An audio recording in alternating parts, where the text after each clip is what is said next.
it's hard to, I talk about due diligence with these two. It's hard to ferret out the integrity that somebody has. You really have to watch what they do versus what they say. Don't believe a thing you hear. Check it all out. Most of it's smoke and mirrors. We used to call that bullshit. Anyway, I think it's a, I was raised on a farm, so we had different terminology. But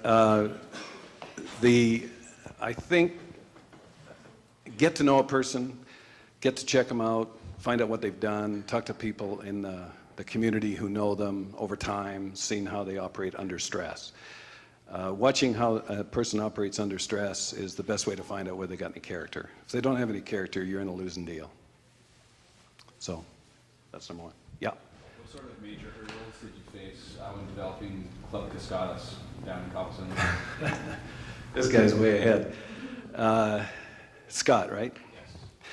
Yes. What happened was actually how I got to Ocho Cascadas, which means 8 waterfalls in Cabo San Lucas, Mexico, which is the first resort done on the beach in Cabo San Lucas, Mexico, before any airlines were flying in down there. Was really for a different reason. I wanted to learn Spanish, and I wanted to get some experience in the resort real estate industry to go to Europe. Born in England, and I was born in Holland, and wanted to get back to the European common market and get some experience, which we did. We wound up in the Canary Islands at a project, but never learned any Spanish. I mean, poquito, huh? So it was, but the reason for that was when I got to the beach in Cabo, we ran into the same issues that you do in most businesses, and that was lack of cash flow. Obviously, with no clients coming down, they couldn't get there unless you drove the 1,000 miles, which I did. A few gas stations on the way. I mean very few, with no gas. But it was an adventure, and we got down onto the beach, and so the worst part was trying to figure out how to get the money and how to find anybody who had any, you know, way down at the end of the tip of the Baja. So I drove back up within 30 days and went to Beverly Hills and started knocking on doctors' doors to raise dough to put money into Mexico on a project that was a dream, and a bunch of lime on that beach next to where you were.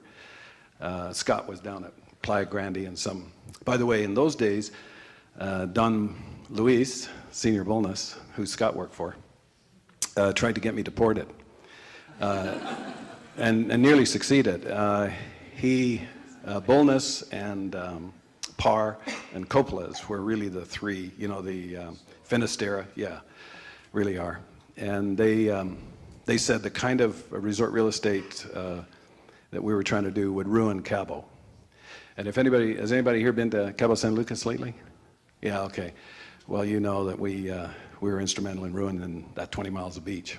I mean, Costco's got the greatest view from the parking lot, isn't it? Anyone in the world. You know, sitting there eating your hot dog and looking at the arches. As long as you don't get run over by a pizza scooter, you're doing all right. Anyway, it's by the way, people here understand triple bottom line? Yeah, well, we got one of it right in Cabo. We made lots of money. Talk about social issues we created, you know, back there in the desert about 5 miles, Mesa, Colorado. Talk about environmental issues we created. I mean, what a mess. That's why we moved to Todos Santos. Yeah, exactly. So I guess why Ina and I, after we moved to Todos Santos, she said, let's not wreck this place. And that's when we decided that maybe making a difference while making a dollar had some value to it. And looking at the world different today. Opportunities everywhere, by the way, if you've been watching the news. Opportunities everywhere. Obama and all those guys can't figure it out, so you have the opportunity to. Seriously. Question? What's your investment banking real estate background? What opportunities do you see for entrepreneurs coming out of the recession? And when do you think the market will pick back up? Give me that first question. What opportunities do you see for young entrepreneurs in a recession? Okay.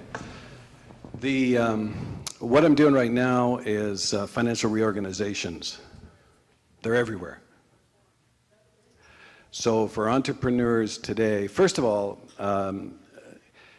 if you want an opportunity, go out and find a problem. Isn't hard to find problems, right? Just talk to anybody you know. They all got problems.